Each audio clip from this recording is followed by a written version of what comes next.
First line நேயர்களுக்கு வணக்கம். இப்போ என்ன பார்க்க போகிறோம் அப்படின்னா, நம்ம தமிழக பாஜக அந்தல சிந்தலே ஆக போகுது அப்படின்றத நம்ம பார்க்க போகிறோம். எப்போவுமே இப்போ அண்ணாமலையோட பதவி தலைவர் பதவி, மாநில தலைவர் பதவி காலியாக போகுது. அது என்ன காரணம் நம்ம பார்க்க போகிறோம். ஒற்றை தமிழனாக இருந்து மோடியை தெருவுக்கு கொண்டு வந்த பெருமை அண்ணாமலை மட்டுமே சாரும் அப்படின்றத பற்றி, எப்படி என்ன நடந்தது அப்படின்றத பற்றி நீங்கள் பேப்பரில் படிச்சிருப்பீங்க, நம்ம சேனலில் பார்த்துருப்பீங்க, பல சேனலில் பார்த்துருப்பீங்க. அதையும் தாண்டி புனிதமான பல விஷயங்கள் உங்களுக்கு நான் சொல்ல போகிறேன். நீங்கள் ஃபுல்லாக பாருங்கள். பார்த்தீங்கன்னா உங்களுக்கு இந்த தமிழ்நாடு பாஜகவில் என்ன நடக்க போகுது, தமிழிசை அடுத்து என்ன பண்ண போகிறாரு, அந்த மாதிரி சங்கி, அதாவது இப்போ ப்ராப்பர் சங்கி பாஜகவினர் இருக்காங்களே, ஆரம்ப காலத்துலேருந்து அந்த ஆஃபீஸை காப்பாற்றி வச்சு எச் ராஜா போன்றவர்கள், ஏன்னா இன்னும் பலர் இருக்காங்க. ஏன்னா அவர்களுடைய நிலை, அவர்களை அடித்து துரத்தி விட்டது, பாஜக ஆஃபீஸ்க்குள்ளே வரவிடாமல் ரவுடிகளை உள்ளே கொண்டு வந்து வேறு ரூபத்துக்கு பாஜக கொண்டு போனது. இப்படி இப்போ இதெல்லாம் என்ன நடந்துச்சு, என்ன நடக்க போகுது நம்ம பார்க்க போகிறோம். அதாவது அண்ணாமலையை டோட்டலாக காலி பண்ண போனால் கூட அண்ணாமலைக்கு நம்ம ஒரு வாழ்த்தையும் பாராட்டையும் தெரிவிச்சுக்கணும். என்னென்னா, ஒற்றை மனிதனாக, ஏன்னா ஒரே ஒரு விஷயத்தை டைவர்ட் பண்ணி விட்டதோட இது என்ன ஆயிடுச்சு அப்படின்னா, மோடி தெருவுக்கு வரக்கூடிய ஒரு நிலைமைக்கு ஆயிடுச்சு. பாரதிய ஜனதா கட்சி இவ்வளோ கேடுகட்ட கேவலமான நிலைமைக்கு போகக்கூடிய ஒரு நிலை ஆயிடுச்சு. அதுதான் நம்ம பார்க்க போகிறோம். இப்போ என்ன அப்படின்னு பார்த்தீங்கன்னா, அதிமுக கூட்டணியில் இவங்க என்னென்ன பிளான் போட்டாங்கன்னு டீட்டெயிலாக நான் சொல்கிறேன். முதல்ல என்ன இவர்களோட பிளான் அப்படின்னா, ஆளும் கட்சி திமுகவாக இருக்குது, ரைட்டா? இப்போ மத்திய அரசை வச்சு திமுகவை மிரட்டுறது. ஏன்னா அமைச்சர்களுக்கு காசை கொடுத்து, மாவட்ட செயலாளர் காசை கொடுத்து, ஒழுங்காக காசை வாங்கிட்டு எங்கள் சைடு வந்துடணும்.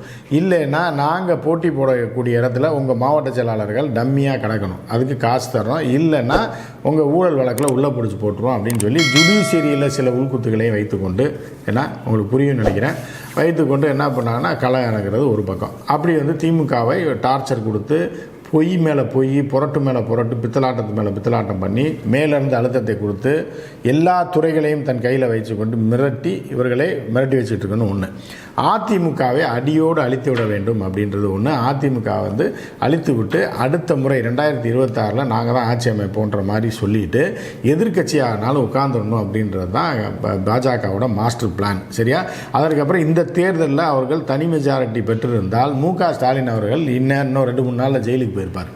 பதவி ஏற்ற உடனே ஒரு 4 நாள், ஒரு வாரத்தில் மு.க. ஸ்டாலினோ, உதயநிதி ஸ்டாலினோ, இல்லைன்னா அவருடைய மருமகனோ, 3 பேரில் யாராவது ஒருத்தர் இந்நேரம் சிறைக்கு போயிருக்கக்கூடிய வாய்ப்பு இருக்குது. ஏன்னா கட்சியை நசுக்கணும், அழிக்கணும், திமுக ஒழித்து கட்டணும் அப்படின்றது அது ஒரு மாஸ்டர் பிளான். அதுக்கு ஒரு ஆயிரக்கணக்கான கோடிகளை ஒதுக்கி இருந்தார்கள், சரியா? இது ஒரு பக்கம்.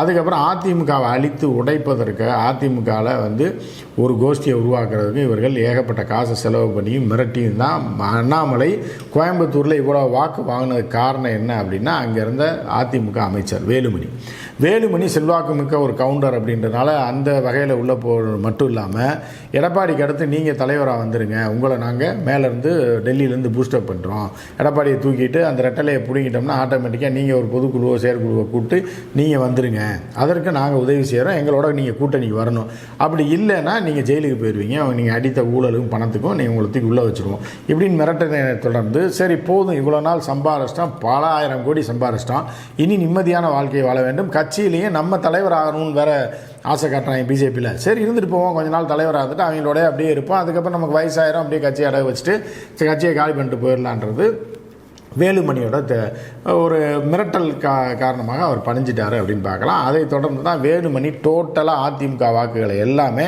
அவங்க மேல்மட்டத்தில் போய் பேசி, ஈஸி கவுண்டர் இனத்து மக்கள்கிட்ட பேசி, இதை பேசி அந்த லாபியை ரெடி பண்ணி அண்ணாமலையை இவ்வளோ ஓட்டு வாங்க வைத்தது யார் அப்படின்னு பார்த்தீங்கன்னா, சாத் வேலுமணியை தவிர வேறு யாருமே கிடையாது. இல்லைன்னா அண்ணாமலைக்கெல்லாம் அங்கே ஒரு மண்ணாங்கட்டி ஓட்டு விழுகாது, சரியா? ஸோ இதை வச்சாலும் ஆப்பு வச்சு அங்கே தோக்கடிச்சிட்டாங்க மீதி அதிமுகவினர் அப்படின்னு நம்ம பார்க்குறோம். ஸோ இப்படி இருக்கும்போது என்ன ஆகுது அப்படின்னு பார்த்தீங்க அப்படின்னா, தமிழக பாஜகவில் மிகப்பெரிய, அதாவது என்னென்னா, இப்போ அதிமுகவில் இப்படி ஒரு இதை செய்து பிடிச்ச உடனே இவர்கள் தோற்று விட்டாலும் தெரிஞ்சோடனே கொஞ்சம் சுதாரிச்சிட்டாரு யார், வேலுமணி. சுதாரிச்சு என்ன சொல்கிறாருன்னா, பாஜகவுக்கு நாங்கள் எதிரி கிடையாது, அண்ணாமலைக்கு தான் எதிரி, அண்ணாமலையோட குடைச்சல் தாங்க முடியல, அதனால் அண்ணாமலையை மாற்றி விட்டீர்கள் என்றால் அண்ணாமலையை தூக்கிட்டோம்னா எங்களுக்கு எந்த வித இதுவும் இல்லைன்னு சொல்லி உள்ளே போடுறதுக்கு அவர் ஒரு பேட்டியை தனியாக கொடுக்குறாரு. அவர் தனி ஆவர்த்தனம் நடத்திட்டு இருக்கிறது உங்களுக்கு எல்லாருக்குமே தெரியும். அதாவது மலரவன் என்கிற ஒரு முன்னாள் மாவட்ட செயலாளர் எம்ஜிஆருக்கு மிக நெருக்கமானவர், ஜெயலலிதாவுக்கு நெருக்கமாக இருந்தவர் இறந்து போன போது அந்த சாவுக்கு எடப்பாடி பழனிசாமி வந்தபோது இவர் போய் அங்கே சந்திக்காமல் எடப்பாடி பழனிசாமி பேரலாக அன்னைக்கு சாயந்தரமே இவர் தனி ப்ரெஸ் மீட் கொடுக்குறாரு. ஸோ அப்படி இருக்கும்போது கட்சியை உடைக்க போகிறாருன்னு அப்போயே தெரிஞ்சு போச்சு. இவர் ஒரு தனி பேரலாக செயல்படுறான்னு தெரிஞ்சிச்சு. இது ஒரு பக்கம் போயிட்டுருக்கு. ஏன்னா அவர் எடப்பாடி பழனிசாமி கவுண்டர் அந்த இனத்தை சேர்ந்தவர் தான் இவர். ஸோ இப்படி இருக்கும்போது ரெண்டாக உடச்சிடலாம், கட்சியை உடச்சி பிஜேபியோட சேர்த்துடலாம் அப்படின்ற ஒரு பக்கம் போயிட்டு இருந்தாலும் திருப்பியும் தமிழிசை சவுந்தரராஜன் தலைவர் ஆகுவதற்கான வாய்ப்புகள் அதிகமாக இருக்குது. ஸோ அப்படி ஒரு சூழ்நிலையும் இங்கே பரபரப்பாக நடந்து கொண்டிருக்கிறது. ஏன்னா தமிழிசை ஆர்எஸ்எஸ் ஆதரவு பெற்றவர். ஏன்னா பெண்களை ஆர்எஸ்எஸில் சேர்க்க மாட்டாங்க. இருந்தாலும் ஆர்எஸ்எஸ் பேஸில் ஆரம்பத்திலேருந்து இருந்ததுனால தான் தமிழிசை வந்தார். ஆனால் அண்ணாமலை ஆர்எஸ்எஸ் பேஸ் கிடையாதுன்றதை நீங்கள் புரிஞ்சுக்கணும். எனவே நேற்று பார்த்திங்கன்னா தமிழிசையோட ஸ்பீச்சை பார்த்துருப்பீங்க. அவங்க கட்சியை சேர்ந்த ஐடி விங்கே அசிங்கமாக இந்த அம்மாவை போட்டுருச்சு. ஏற்கனவே ஒரு செக்ஸ் வீடியோ பூத்தி விட்டாங்களா ஆன்லைனில். இவர் பிரச்சாரம் பண்ணும்போது ஒரு ப்ளூ ஃபிலிமை உடால ஓட்டி விட்டாங்கல்ல. இதுவும் பாரதிய ஜனதா கட்சியோடைய ஐடி விங் அப்படின்றது அவருக்கு அன்றைக்கே தெரிந்து விட்டது. இருந்தாலும் கட்சிக்குள்ள பிரச்சனை வேணான்னு சொல்லி அவர் கம்ப்ளைண்ட் கொடுக்கல. ஏன்னா அது ரொம்ப கேவலமான விஷயம். பெண்களாக சேர்ந்து பெண்கள்கிட்ட வாக்கு கேட்கும்போது அக்கா நடுவில் ப்ளூ ஃபிலிம் வீடியோ ஓட்டி விட்டாங்க ஆன்லைனில். ஓட்டி விட்டோன்னே இது எல்லாரையும் தெரிச்சு ஓட போய் அந்த கூட்டம் 3வது நிமிஷமே முடிஞ்சு ரொம்ப அவமானமாக போயிடுச்சு தமிழிசைக்கு.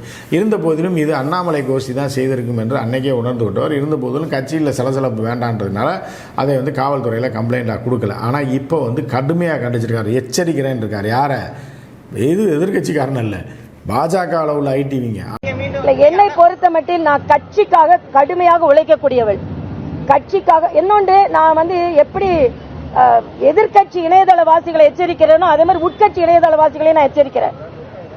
உள்ளே உள்ள கட்சியின் தலைவர்களை தவறாக எழுதினீர்கள் என்றால் முன்னாள் மாநில தலைவர் என்ற முறையில் கடுமையான ஒழுங்கு நடவடிக்கை எடுக்கப்படும். அதையும் நான் இங்க சொல்லிடுறேன். ஏன்னா ஒரு கருத்து சொன்னா உடனே அப்படியே எழுத வேண்டியது இப்படியே எழுத வேண்டியது. அதனால கருத்தை தலைவர்களின் கருத்தாக மட்டுமே பதிவு செய்யுங்கள். நான் இணையதளவாசிகள்கிட்டையும் சொல்றேன், சகோதரர்கள் பத்திரிகை சகோதரர்கிட்டையும் சொல்றேன். அதனால என்னை பொறுத்த மட்டில் நான் கடுமையாக உழைப்பதற்காக தான் வந்திருக்கிறேன். அடுத்த கட்சிக்காரனை பத்தி கேவலமா போடுறது, சொந்த கட்சிக்காரனை பத்தி தாறுமாறா எழுதலாம் வச்சுக்கிட்டீங்கன்னா நான் முன்னாள் தலைவர்ன்ற பேர்ல சொல்றேன், உங்களை அழிச்சு கட்டிடுவேன், உங்களை தூக்கி விட்டுருவேன் அப்படின்னு. ஸோ இப்போ இந்த மோதல் ரொம்ப முற்றிக்கொண்டு இருக்கிறது. எனவே அண்ணாமலையை மேலே தூக்கி இப்போ அண்ணாமலையை ஒரு டெப்டி மினிஸ்டராக கூட ஆக்குவதற்கான வாய்ப்புகள் விரைவில் இருக்கு. முருகனை காலி பண்ணிட்டு அண்ணாமலையை தூக்கி ஒரு டெப்டி மினிஸ்டர் ஆக்கிட்டு இந்த அக்காவை திருப்பி மீண்டும் மாநில தலைவர் ஆக்கி ஒரு சுமூகமான உறவை அதிமுகவுடன் ஏற்படுத்தி 2026 எலெக்ஷனில் அதிமுகவோட ஒரு கூட்டணி அமைத்து போட்டி போடலான்றது தான் தற்போதைய பாஜகவின் ஒரு நிலையாக இருக்குது. மீண்டும் ஆர்எஸ்எஸ்காரர்கள் தலை தூக்குவதற்கு ஆர்எஸ்எஸ் மேலேருந்து குத்திக்கிட்டே இருக்காங்க.